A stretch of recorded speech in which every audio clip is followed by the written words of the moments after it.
준비. 나한치 초란 준비. 나한치 초란. 나한치 초란. begin.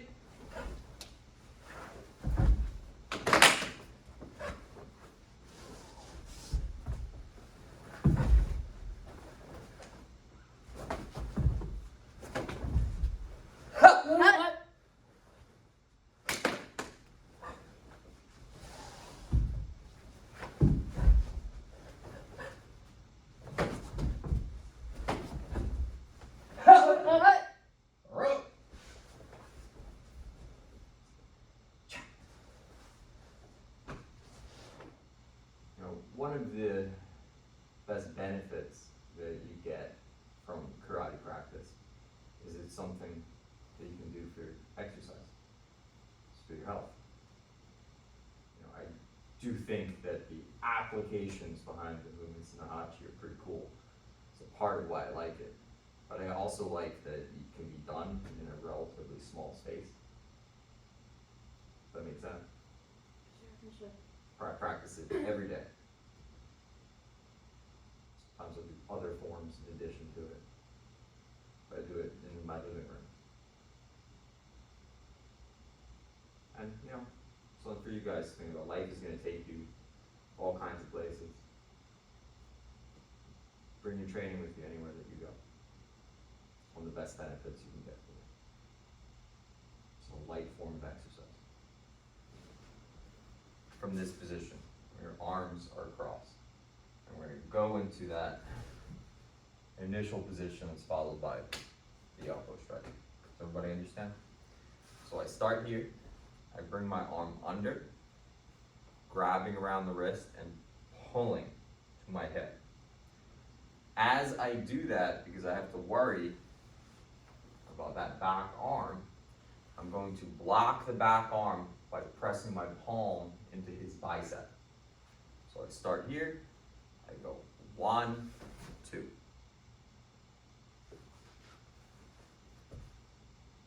One, two.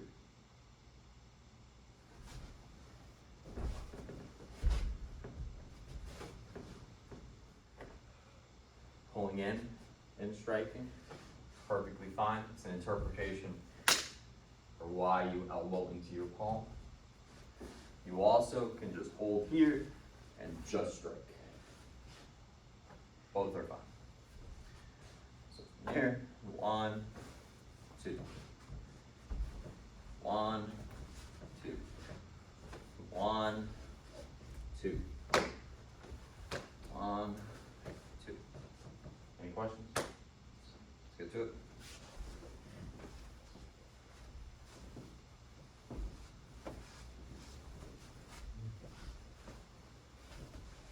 Following the elbow, you have this downward motion, and then that short punch. So the way that we can link the two together, which we don't necessarily have to do, that's what we're going to do to start, is I'm here, I throw that elbow, but with his back arm, he blocks it. Everybody see that? So then I'm grabbing, pulling down, and I'm throwing this short hook into the kidney. Located in the back. You wouldn't have to aim the strike there. I could pull down, punch to the head, do the punch higher.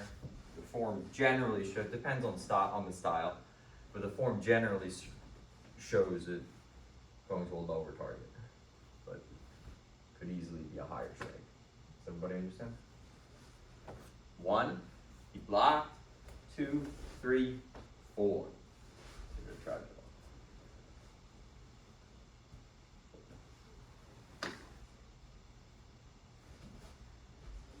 Good.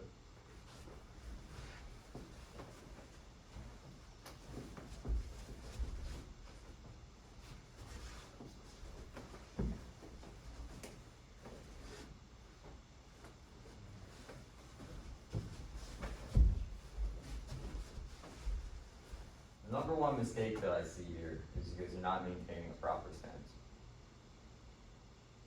This is a big part of Naihanchi. A large part of when you train it proper stance. Now, in application, your stance is going to move around more than this. But what you guys, some of you are doing is you're just standing upright. You lose all your power, you lose all your stability like that. There should be a bend in your knees. You should be activating power in the legs. Make sense? Yes, sir. Don't be lazy about it. Moving along, we have this cross step down here. Now, the way that we do this motion is very different in our style. It's much bigger, much more exaggerated. Traditionally, older styles, right? It's much smaller, right? So we start from this position. We have this punch, this big motion, up and down, right? Traditionally, much smaller moves, similar but much smaller. Starting here, 1, 2. Everybody understand? You're all familiar with this concept of inside control. Someone grabs you. I want to get my arms on the inside. So I'm going to go under and over. There. Make sense? Now I want you to try to maintain your grip because it's not realistic. The arms probably are not just going to fly off of you. 1. So now I'm on that inside. 2. Striking at the back of your fist. 1, 2. Just to keep within the motions of the forms. I'm not the biggest fan of this strike. Everybody understand? I have some alternatives that I like better, but just to keep it the way it's generally done, it's vertical back fist strike. Let me see. Think so? See how I'm inside.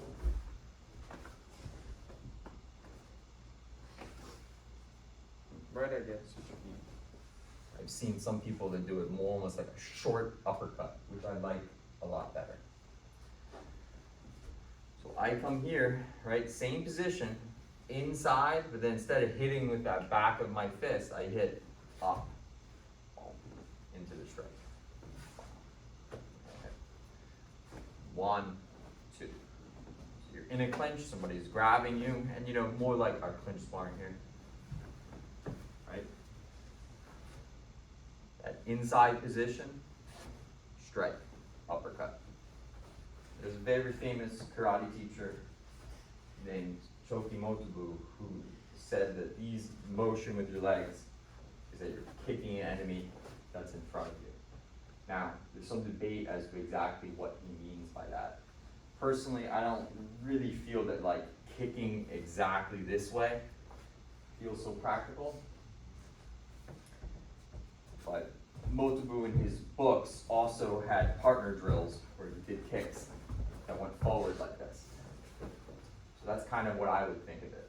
I think of this more as like a preparatory motion, and the form doesn't show you the extension. He even said it's a hidden meaning. Extend. So again, technique we're familiar with in our clinching.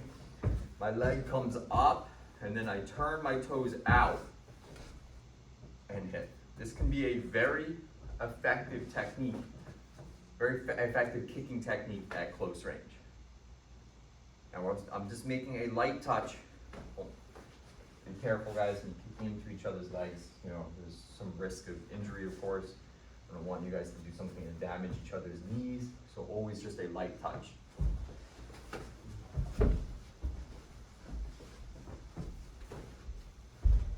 Unfortunately, I don't have any historical proof of this, but it's an alternative application that I like quite a bit. You know, I believe what Motobu said was that this was a kick and this was a block. Does that make sense? Kick, and these motions back and forth are just blocks. For my own personal practice, though, there's an alternative application that I think makes a lot of sense, at least based on the movements themselves. Again, I don't know how historically accurate it is. So my leg comes up, and then my body rotates. Now to me, that's the basic mechanics behind a foot speed. Make sense to everybody? You're kicking the leg out from under them, and you're applying pressure on their upper body to get them to fall. I have his shoulder. I get an angle off to the side. I sweep out the leg, and I press with the arm to take him down. Everybody understand? So I'm here, I get that angle off to the side. Notice he's already leaning. Your opponent has to be off balance in order for this to be effective. I sweep out the leg. Yeah, you just put your wrist down. But then notice how I'm holding him as I put him to the ground. This helps me to put him to the ground slowly instead of him just falling. Make sense? Help each other out. I want to apply pressure down and pressure up. This already gets him off balance a bit. That makes sense? So that is a part of the motion.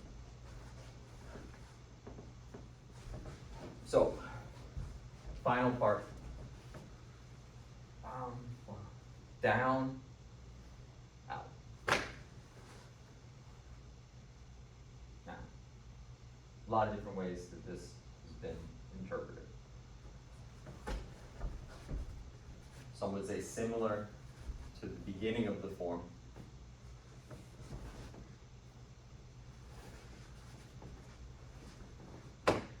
I'm just grabbing this position, defense, controlling my partner's arms. Some would also say, strike. Similar kind of concept. Strike.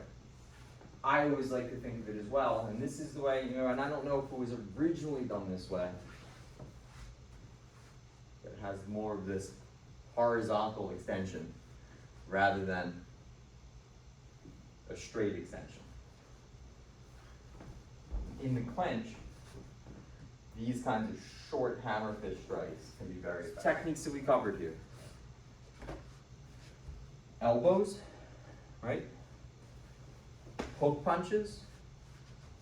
We have that back fist or that uppercut. We have the kicks. You can try the foot sweeps. And we have the hammer fist strikes. That's Naihanchi in a nutshell. Cool.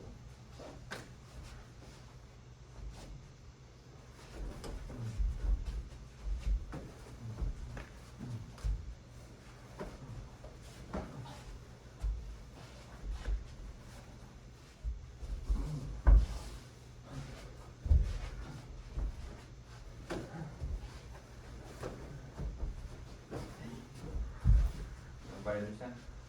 Couple minutes, let's go. Yeah, it's just so from this close, it's not back there. I want a little more space. In our style, it's the last form you learn before black belt. In many, traditionally in many styles still today, it's actually the first form that you learn. Naihanchi is considered basic, like foundation that you start from. So I want you guys really to understand it, at least understand the way that I apply it, the way that I interpret it, because I think it makes it more meaningful. I was talking before about practicing this at home as just a form of exercise. But one of the things that's cool about that is that when I have a clear idea in my mind of what the meaning of the movements are, I'm reinforcing that through that home practice. I'm able to visualize the application as I do it. So I'm getting some exercise that's good for my health, and I'm also doing something, at least mentally, that's related to the larger aspect of my training. Does that make sense to everybody?